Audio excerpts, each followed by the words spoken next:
Vicky. And I'm Victoria, and we'd like to welcome you to the News Report. Victoria, what are you listening to?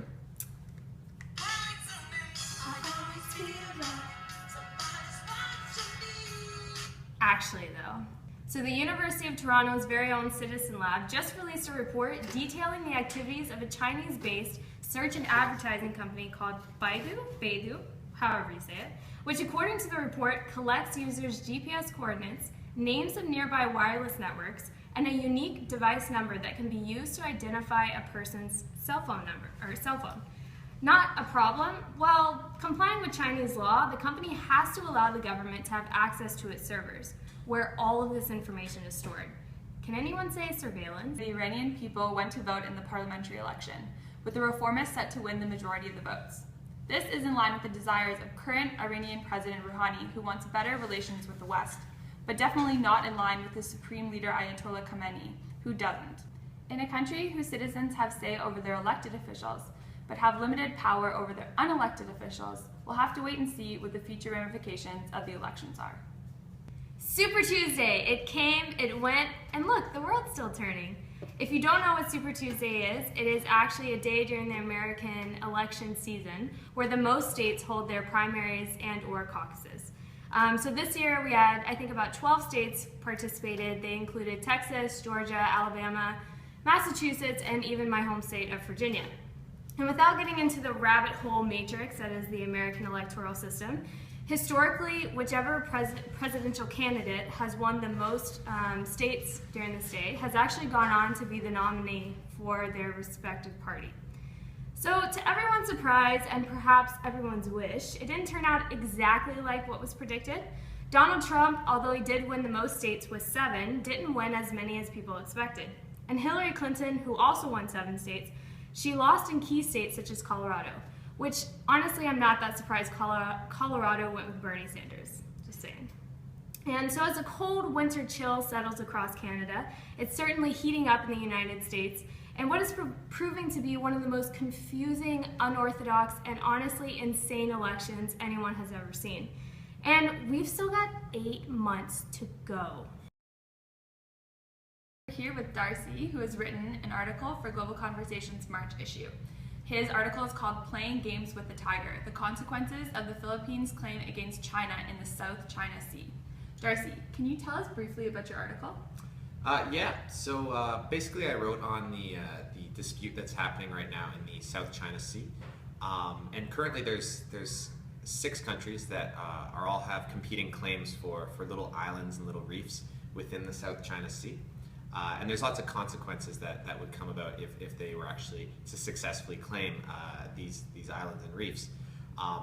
But as it sits, there's no real way to decide who actually owns each island, so without obviously resorting to some sort of threat or force. So basically, right now what the Philippines is doing is they're taking the Chinese government to court in the international courts. And this is basically the only mechanism we have to actually sort out this dispute. China, unfortunately, has said that it's not going to listen to anything the court says. It's not participating. It's not even recognizing its jurisdiction. So it's interesting to see what will become of this. I talk about some consequences, which I guess we might talk a little bit about later. But there's some interesting consequences about what the ruling could say and what it will mean for the South China Sea dispute. What first got you interested in this topic? A bunch of reasons, but basically I'm interested in economics, but also in the economics in the Southeast Asian region. And the more I sort of look into that, I found that the South China Sea is this sort of main vein between India, the Indian Ocean, the Pacific, and also American trade. So about $5 trillion worth of products flow through that every year, but $1.5 trillion of those dollars are U.S. products. So it's a really essential waterway, and just that there's so many countries with such disputes and such strong stakes as to who controls this region. I just found it fascinating, and how on earth are we going to solve this dispute? So, let's say the courts rule in favor of the Philippines. What does this mean? All right, so this is likely going to happen, but yeah, the consequences of the court saying that the Philippines have jurisdiction in this area and not the Chinese probably won't change much in the way that the region operates. China has said it's not participating in this process. It's not going to recognize its jurisdiction. So it's unlikely that any major policy changes will come from Beijing. But it does represent something deeper that's going on. It's something that has been referred to by the Obama administration as the pivot towards the Pacific region. And the U.S. has actually been helping the Philippines with their legal battles, as well as helping invest in military arms in that Pacific Sea on the Philippines side as well. So the consequences, if the ruling is in favor of the Philippines, you can expect more countries such as Vietnam, such as Malaysia, to take China to the courts to try and get a stake of some of the better claims they have on their islands. You can also expect a lot more economic activity within the South China Sea itself, such as oil exploration and a lot more fishing. So it's kind of a problem. We might have too much economic activity happening in this very essential waterway. So yeah, there's lots of consequences that could come from a pro-Philippines ruling. So you can read Darcy's article in the March issue of Global Conversations. Thank you so much, Darcy. Thanks a lot, Vicky. I'm here with first year Boyana. She recently wrote an article in the February issue of Global Conversations called The Other 90% Syrian Refugee Healthcare.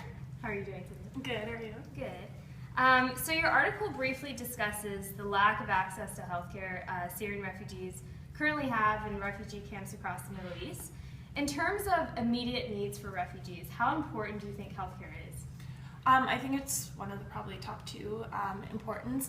We have a lot of young children and they're not getting their immunization shots at the right time. There's a lot of people in these camps, so think about just like anything like TB, which is a respiratory disease. If it coughs, it can infect multiple people at once.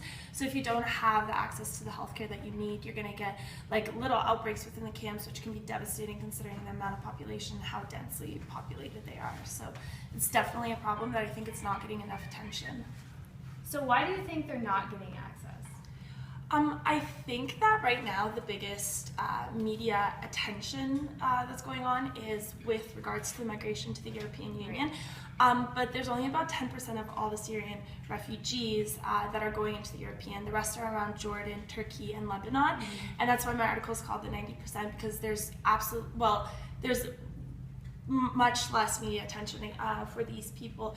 And I think right now the biggest problem is where these people are going to find asylum. But these refugees are in a constant state of stress, so they don't know where their next meal is coming from, how they're going to feed their children, what their shelter is going to be.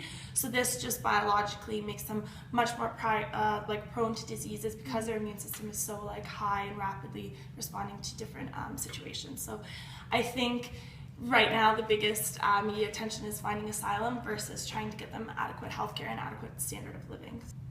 So in your opinion, what is something we as Canadians can do to help alleviate the situation? Canadians can help donate to these causes like MSF or UNICEF that provides a lot of healthcare to the people, and especially the children, which are also the most vulnerable in these camps.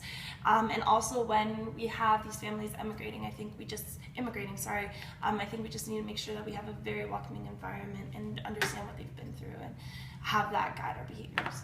So thank you so much, Boyana. You can read her article in the February edition of Global Conversations. It's on their website, and I suggest that you read it.